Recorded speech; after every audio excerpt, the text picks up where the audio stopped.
mari kita berdoa. Ya Allah Bapa di sorga, Engkaulah terang dalam kehidupan kami. Kami akan membaca firman-Mu, sehingga terang-Mu itu ada di tengah-tengah kehidupan kami ini. Berfirmanlah kepada kami semuanya Tuhan, karena kami seluruh umat-Mu datang dengan hati rindu untuk mendengarkannya. Berilah hati yang damai, pikiran yang sejahtera, supaya kami boleh mendengarkan dengan setia firman-Mu, lalu sebentar pulang. Kami pulang dengan hati yang bersukacita sebagai pelaku-pelaku firman Tuhan, dan bukan hanya pendengarnya saja. Inilah kami anak-anak-Mu, menanti sabda Tuhan di dalam Roh-Mu yang kudus dan di dalam nama Tuhan kami Yesus Kristus. Amin. Jemaat terkasih, firman Tuhan pada siang hari ini terambil dari Efesus 4 ayat 1 sampai dengan 6. Efesus 4 ayat 1 sampai dengan 6, demikianlah firman Tuhan. Kesatuan jemaat dan karunia yang berbeda-beda. Sebab itu aku menasihatkan kamu, aku orang yang dipenjarakan karena Tuhan, supaya hidupmu sebagai orang-orang yang telah dipanggil berpadanan dengan panggilan itu. Hendaklah kamu selalu rendah hati, lemah lembut, dan sabar. Tunjukkanlah kasihmu dalam hal saling membantu, dan berusahalah memelihara kesatuan roh oleh ikatan damai sejahtera, satu tubuh dan satu roh, sebagaimana kamu telah dipanggil kepada satu pengharapan yang terkandung dalam panggilan. Satu Tuhan, satu iman, satu baptisan, satu Allah dan Bapa dari semua, Allah yang di atas semua dan oleh semua dan di dalam semua. Demikianlah firman Tuhan pada pagi hari ini. Yang berbahagia ialah mereka yang mendengarkan firman Allah dan yang memeliharanya. Haleluya.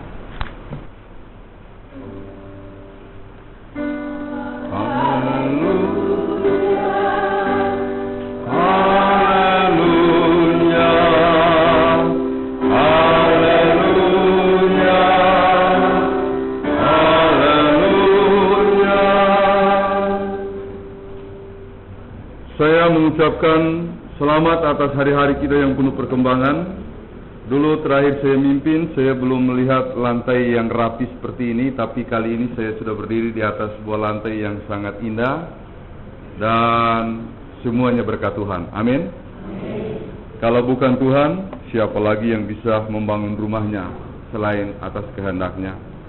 Saudara-saudara, waktu saya baru mulai tugas di suatu jemaat kecil di Sulawesi, seorang kepala desa di tempat saya tugas mengeluh begini, saya heran Bapak ini, yang dia maksud adalah seorang pendeta.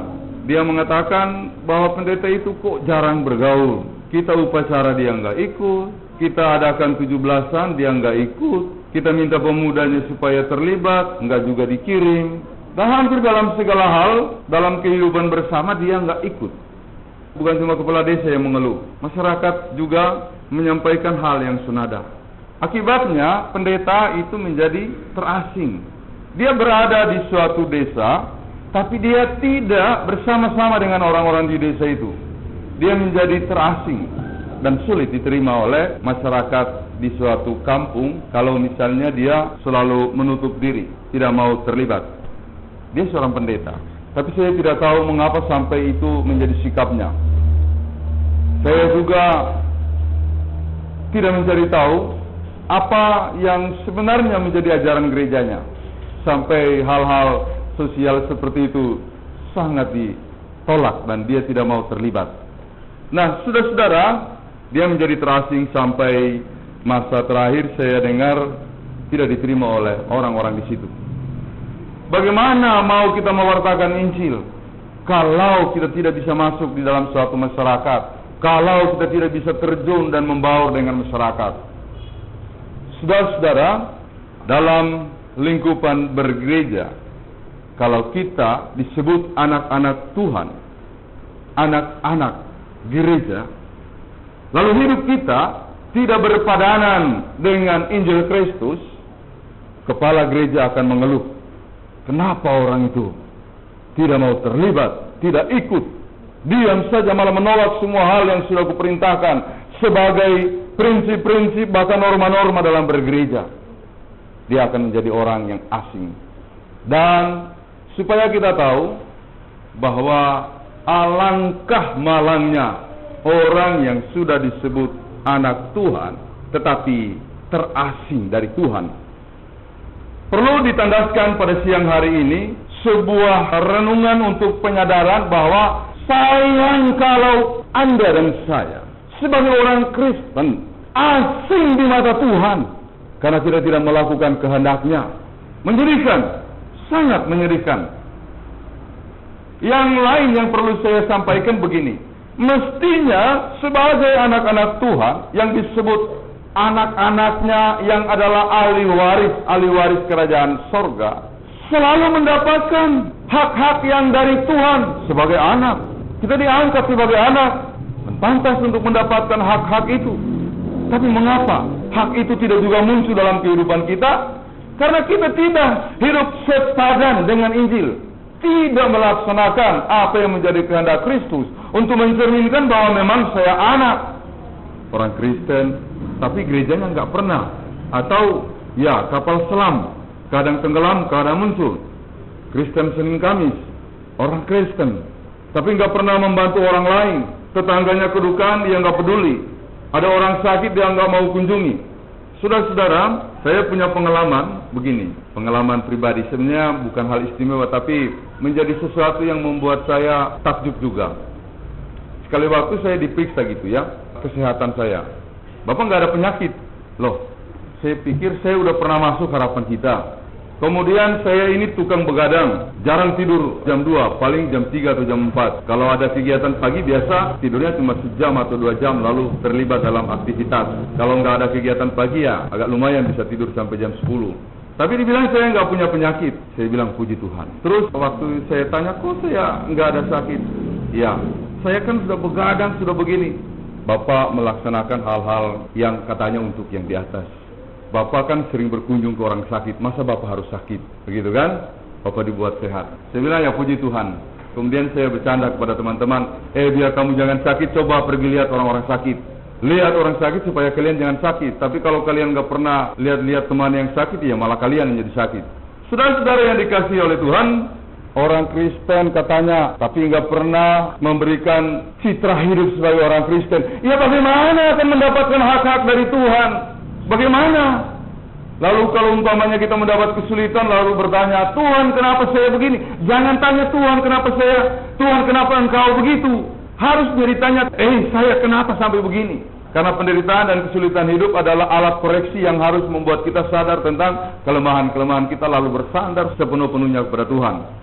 Jadi saudara-saudara, sebagai anak Tuhan atau orang-orang gereja, mestilah hidup kita sepadan dengan Injil yang disebutkan tadi oleh Paulus. Dan bagaimana supaya benar-benar kehidupan kita yang lama, yang dari dunia dosa, menjadi sepadan dengan kehidupan di dalam Tuhan, atau kehidupan sebagai orang-orang gereja, iman. Tapi iman ini kan bukan sesuatu yang abstrak saja. Dia harus menjadi nyata dalam perilaku hidup, dalam sifat, dalam tindak tanduk, yang kedengaran atau yang tidak kedengaran, yang dinyatakan atau yang tidak dinyatakan. Dalam dan luar harus mengarahkan kita untuk hidup seperti apa yang dikehendaki Tuhan. Saudara-saudara, Paulus memberikan beberapa hal yang mesti kita miliki sebagai sifat-sifat dasar. Pertama, hendaklah kamu selalu rendah hati. Tapeinos, itu bahasa Yunaninya, rendah hati. Kata ini pada waktu yang lampau, bahkan sifat ini, sifat rendah hati pada waktu yang lampau, dianggap sesuatu yang tidak bermartabat. Kalau ini sebuah benda, tapeinos sebuah benda, itu dapat dikategorikan sebagai kotoran. Kalau ada kotoran sapi, ya, barang tidak berharga. Kalau dalam dunia perbudakan, sama dengan budak yang tidak perlu dihargai. menyedihkan orang yang hidup dalam tapeinos. Mestinya saya harus menjadi orang yang hebat, jangan orang rendah hati. Orang yang bisa menguasai orang lain, bukan orang yang menahan-nahan diri. Dulu, tapeinos bukan barang berharga, tetapi justru kata itu dipakai dalam kekristenan sebagai sifat dasar. Jika Anda tidak hidup dengan tapeinos, Anda tidak mungkin jadi orang Kristen. Nah, tapeinos ini mengarahkan kita pada dua hal. Yang pertama, saya bukan orang yang hebat di hadapan Tuhan. Tapeinos ini dalam kekristenan adalah sebuah kata yang erat kaitannya dengan iman.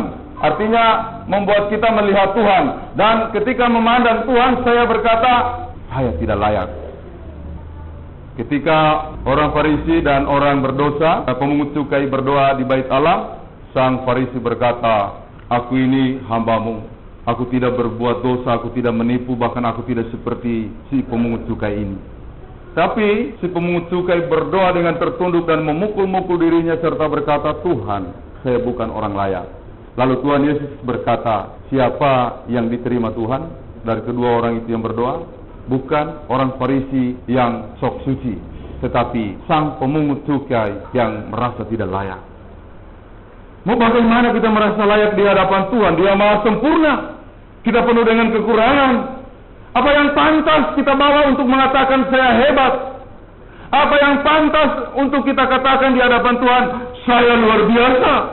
Tidak ada yang luar biasa di hadapan Tuhan. Tapeinos membuat kita memandang Tuhan dan merasa bahwa saya tidak layak. Ya Tuhan, ampuni saya, layakkan saya. Dan kemudian tapeinos membuat kita mengerti bahwa kita semua ini tidak ada yang layak. Gereja-gereja itu sebenarnya harus bersatu dengan paham ini, ya. Semua gereja mestinya bersatu dengan paham ini. Tidak ada yang di atas, tidak ada yang di bawah. Semua kita sama, harus bersatu. Tapi keluhan-keluhan yang muncul dari orang-orang PGI, kenapa gereja-gereja sekarang kok susah bersatu, ya? Maunya pecah melulu, pisah melulu begitu. Kenapa? Kebetulan tema hari ini adalah menyinggung soal kesatuan kita, setidak-tidaknya di kalangan pauk-pauk di Indonesia dan khususnya pauk-pauk di Banten. Ini yang harus kita terapkan. Walau kita kecil, ini harus menjadi semangat kita. Kita harus bersatu. Yang kedua, selain rendah hati, sikap yang dianjurkan Paulus supaya kita jalankan, yaitu lemah lembut. Bahasa Yunaninya praus. Anda tahu apa arti sebenarnya praus? Arti sebenarnya praus itu marah. Kok marah? Dalam hati saya pikir, bagaimana Paulus ini? Orang diminta lemah lembut, tapi praus mengartikan orang marah. Iya. Lalu saya belajar dan merenungkan. Ternyata kata praus itu marahnya bukan sembarang marah. Kalau ada orang dihakimi secara tidak adil, dia marah. Dia tidak sependapat, dia tidak setuju. Kalau ada orang lain menderita, misalnya keluarga itu tidak bisa membiayai anaknya dan kemudian tidak sekolah, padahal tetangga-tetangganya banyak orang kaya, orang ini marah, hei kenapa kamu biarkan mereka menderita, anaknya tidak lulus, padahal kamu bisa bantu. Firman mengatakan, mengapa kamu menolak padahal kamu bisa bantu? Itu praus. Dia solider. Lemah lembut kita itu adalah solider. Saya tidak angkuh dan mengatakan, lu biar aja begitu. Tapi saya mau menolong orang lain. Luar biasa kata ini, Bu. Kalau ini yang kita pakai, wah, oikumene kita, kesatuan kita menjadi sesuatu yang betul-betul mantap. Cuma sayangnya begini, kalau waktu kita susah, kita berpikir, nanti kalau saya kaya, orang-orang susah yang ada di sekitar saya akan saya bantu. Tuhan berkati dia dan menjadi kaya. Apa yang dia lakukan? Dia jauhi orang-orang kaya itu. Datang ke rumahnya sekali dua kali ngetuk pintu masih dia terima. Tapi setelah itu, udah. Bapak mana? Gak ada. Terus datang lagi, bapak mana? Gak ada.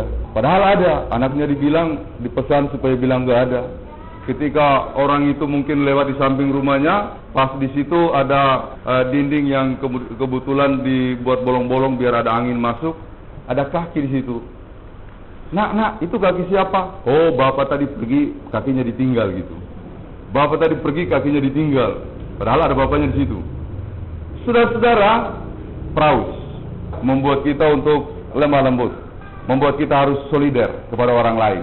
Yang berikut adalah sabar, kemampuan bertahan tanpa bertindak salah, lalu pada akhirnya mendapat berkat, mendapat pahala.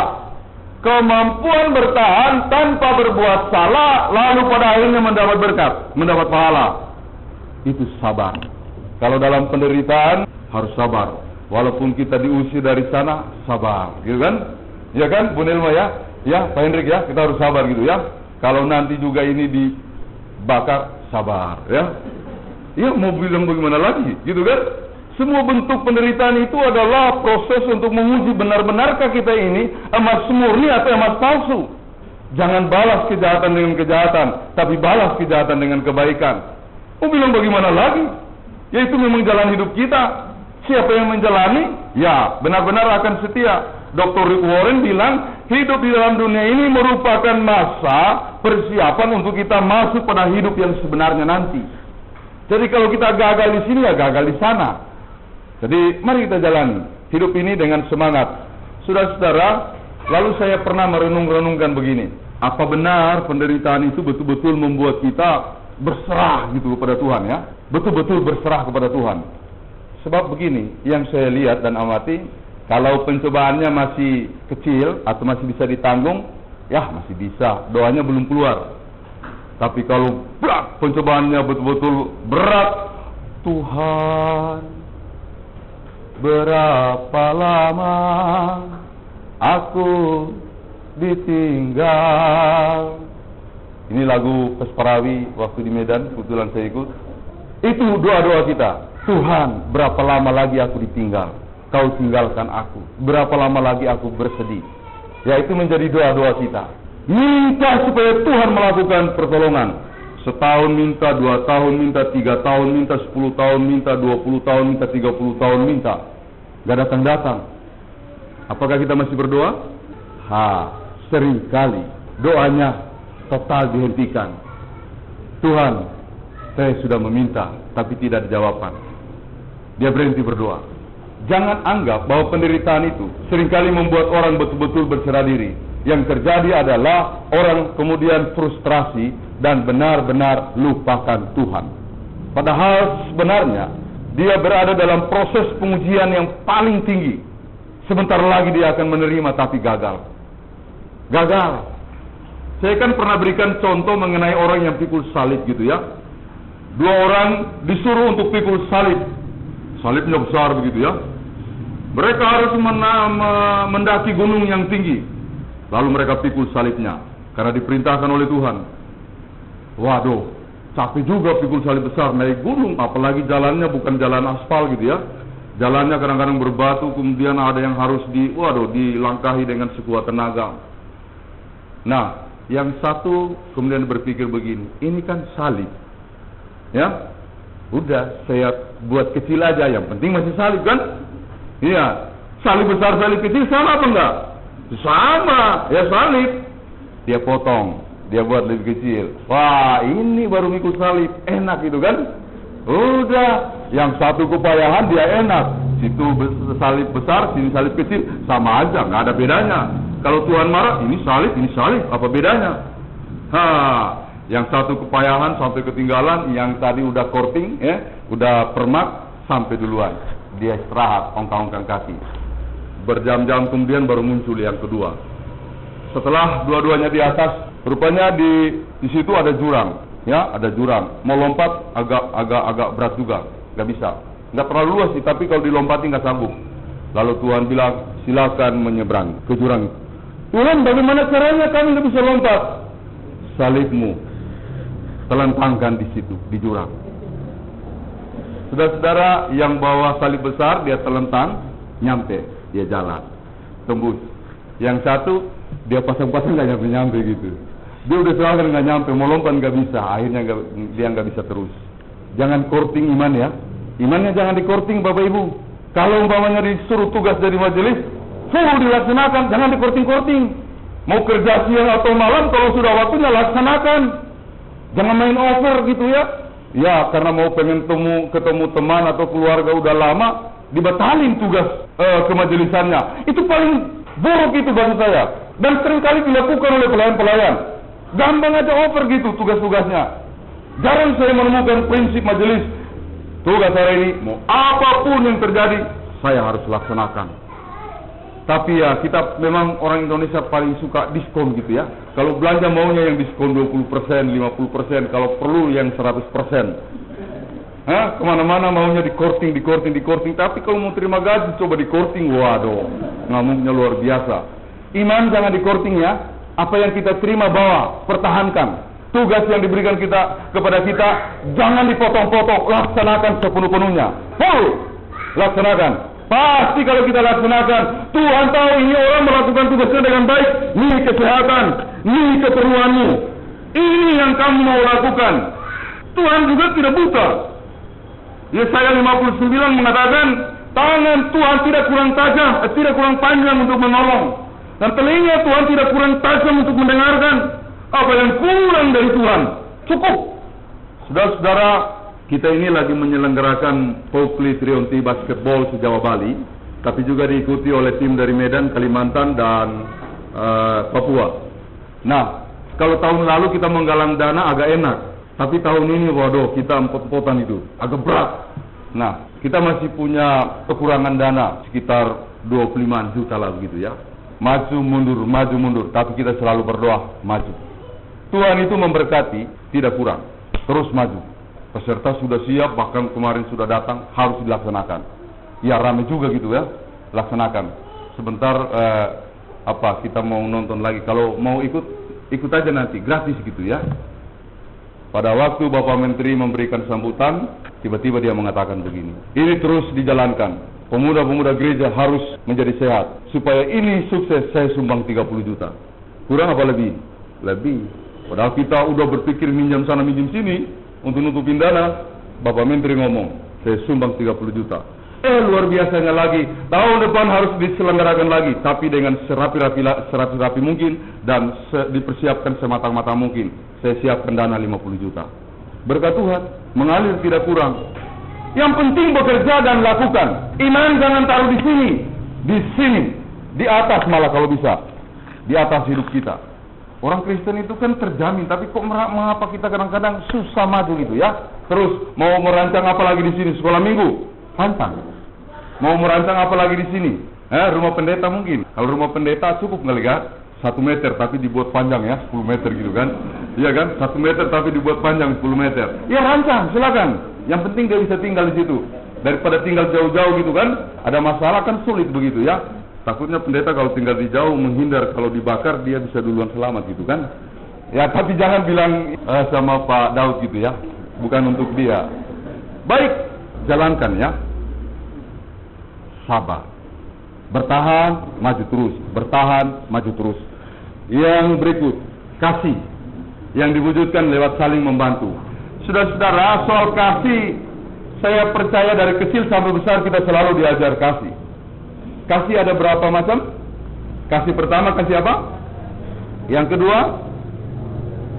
Ya? Kasih filia, kasih eros, kasih storge, ya? Kasih storge.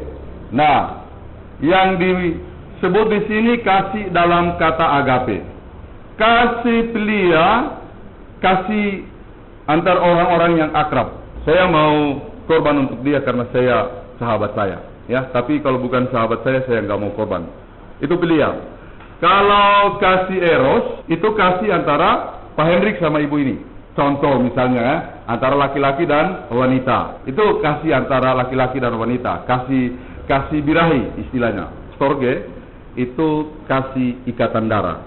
Yang Ruh Herbert pasti akan menyayangi yang sedara dengan dia begitu. Apalagi anaknya sedara kan. Iya, pasti lebih lagi gitu ya.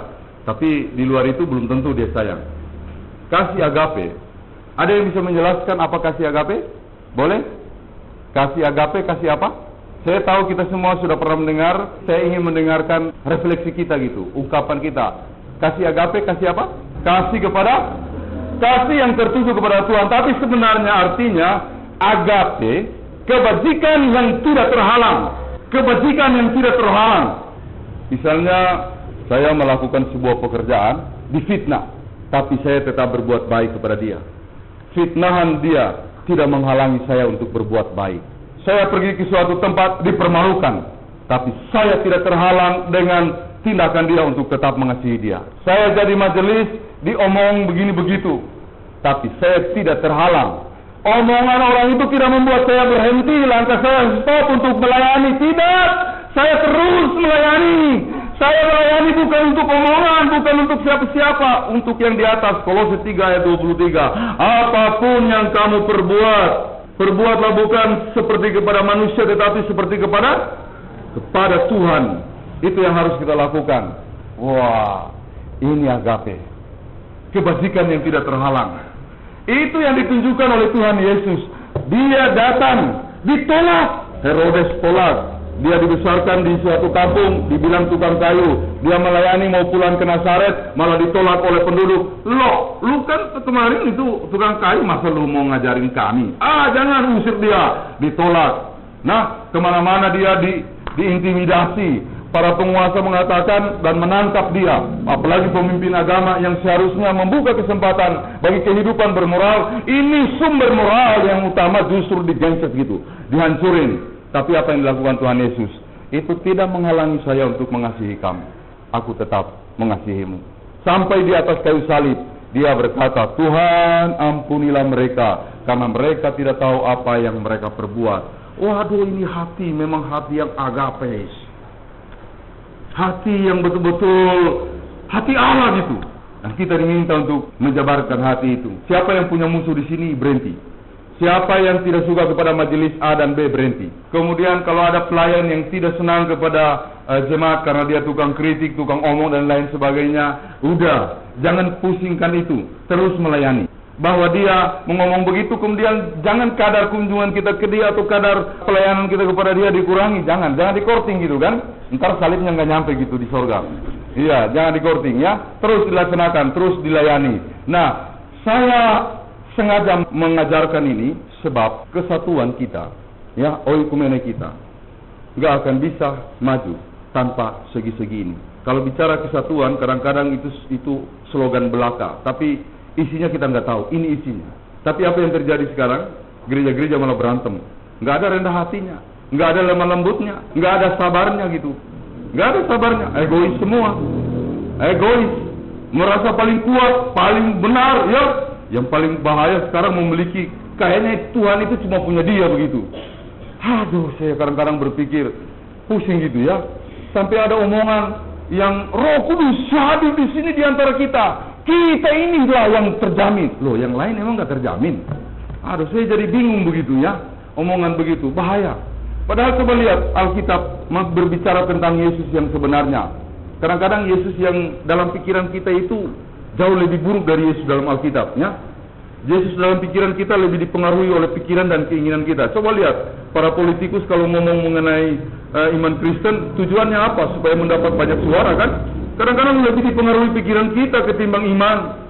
Tapi kalau mau belajar tentang Yesus yang sebenarnya ini, maka itu jangan berhenti baca Alkitab. Kalau boleh biar 100 kali sudah selesai baca Alkitab, ulang dari bawah, ulang terus dari bawah, supaya kita jangan kehilangan keaslian Injil ini dalam pikiran kita. Ini yang harus kita laksanakan. Saudara-saudara, ini gereja-gereja sekarang mulai egois, yang mulai menutup diri. Yang kecil dibiarkan kecil. Padahal dulu POUK ini dibentuk itu sebenarnya hasil kesepakatan antara gereja-gereja yang ada. Dan yang harus terjadi adalah seperti ditulis oleh Pak Winata Seirin, mestinya gereja-gereja besar itu memfasilitasi semua POUK yang ada. Karena dia berdiri atas kesepakatan mereka, disahkan lewat PGI, semua unsur gereja ada di sana, mengatakan ya. Tapi kenapa sekarang mereka yang melawan kita? Tapi jalan terus. Yang penting bagi kita adalah terus bersaksi dan mewujudkan kesatuan itu seperti ini. Jangan ada egois. Saya punya cerita mengenai egois yang tidak membuat orang untung sama sekali. Mungkin saya pernah ceritanya saya suka sekali begini. Jadi ada seorang buta lagi berdiri di pinggir jalan. Dia mau menyeberang tapi dia nggak bisa karena dia nggak bisa melihat. Tahu-tahu di sampingnya ada orang yang timpang. Dia nggak bisa jalan cepat gitu. Kemudian si timpang ini bilang, kawan, Mau kemana? Saya mau nyebrang, tapi saya nggak bisa, saya buta. Oh, begini. Kalau kita dua bisa nyebrang, kita kerjasama. Saya timpang, saya nggak bisa jalan. Kalau Anda mau gendong saya tunjukkan ke arah mana kita melangkah. Wah, si buta ini setuju. Digendonglah dia kan. Kerjasama yang baik bukan? Saling melengkapi. Ada orang Kristen di sini yang suka saling melengkapi. Anda punya kelebihan A, Anda punya kelebihan B. Tujuannya untuk saling melengkapi, bukan untuk dipertahankan sebagai hak sendiri. Kenapa orang sakit gula? Karena gulanya disimpan di dalam tubuh. Mestinya dia manfaatkan untuk orang lain dong. Itu karena tidak diolah kan, Ibu Nelma ya? Tidak diolah, mestinya diolah kan, supaya menjadi energi untuk orang lain. Tapi ya nggak mau diolah. Berkat itu kalau disimpan akan membuat penyakit dalam diri kita, tahu? Gereja-gereja kalau cuma ngumpulin duit lalu tidak perhatikan sesamanya, itu gereja sakit gula. Ya, nanti yang datang semut gitu ya. Kalau semutnya semut yang di meja makan masih bagus. Kalau semutnya semut di kuburan, udah dead gitu kan. Nah, jadi saudara-saudara, kerjasama ini membuat si timpang dan si buta bisa menyeberang. Dan mereka sampai di seberang jalan. Tiba-tiba si timpang yang lagi di atas punggung itu berkata, "Kawan, maju lagi. Ada apa?" Di depan itu ada benda kecil warna hitam. Terus mereka maju. "Kawan, turunin saya." Lalu dia diturunkan. "Ada apa kawan?" "Dompet." Terus dia buka. "Wah kawan, puji Tuhan kita dapat rezeki. Ya, dompetnya berisi banyak," begitu kan. Wah, dia nggak tahu kalau orang yang kehilangan dompet itu lagi pusing gitu ya. Tapi udahlah, nggak usah urus yang kehilangan dompet. Mungkin dia kelebihan uang selama ini nggak pernah dibagi-bagi, ya begini caranya gitu kan. Hilanglah duitnya. Ya, kalau Alkitab yang hilang di situ nggak pernah dicari, tapi kalau dompet pusingnya sampai pagi gitu kan. Saudara-saudara, diambillah uang itu. Lalu si buta bilang, "Wah puji Tuhan, itu milik kita berdua." "Apa?" kata si timpang. Enak aja, ini uang saya kan yang lihat, saya kan yang dapat." Si buta bilang, "Iya, bagaimana biar kamu lihat kalau saya nggak bawa kamu, bagaimana kamu nyampe di situ kan?" "Enggak, pokoknya saya yang lihat, saya yang dapat. Ini uang saya." Bertengkarlah mereka. Lagi bertengkar, ada seorang pemuda berandal gitu datang ya. Dia perhatikan, wah bertengkar gara-gara duit. Udah, hei, sini, kalian gak boleh bertengkar. Kenapa kalian bertengkar? Ini gara-gara duit. Dia bilang punya dia, ini bilang punya dia. Oh sini, saya yang atur. Berikan dompet itu, nanti saya yang bagi. Pas diberikan, dia bawa lari. Habislah rezeki. Gara-gara egois. Satu ingin bahwa itu miliknya, yang lain mengatakan itu juga miliknya. Egoisme tidak pernah membawa rezeki sama sekali. Tidak akan pernah menguntungkan. Mohon ini dicamkan baik-baik. Dan saya inginkan bahwa kehidupan bergereja kita bukan didominasi oleh egoisme seperti ini, melainkan pribadi-pribadi, persona-persona yang mau saling melengkapi, yang mau saling membangun. Nah, mau dia dari GPIB, mau dia dari HKBP, mau dia dari mana-mana, sekarang ditubuhkan masalah bagi saya. Hati saya mengasihi dia, ya, dengan kasih agape, dan kemudian saya mengasihi dia dengan rasa lemah lembut, dengan rasa rendah hati, juga dengan sifat sabar dan penuh kasih. Itulah oikumene yang diharapkan dari gereja Tuhan. Mau kita hidup seperti ini?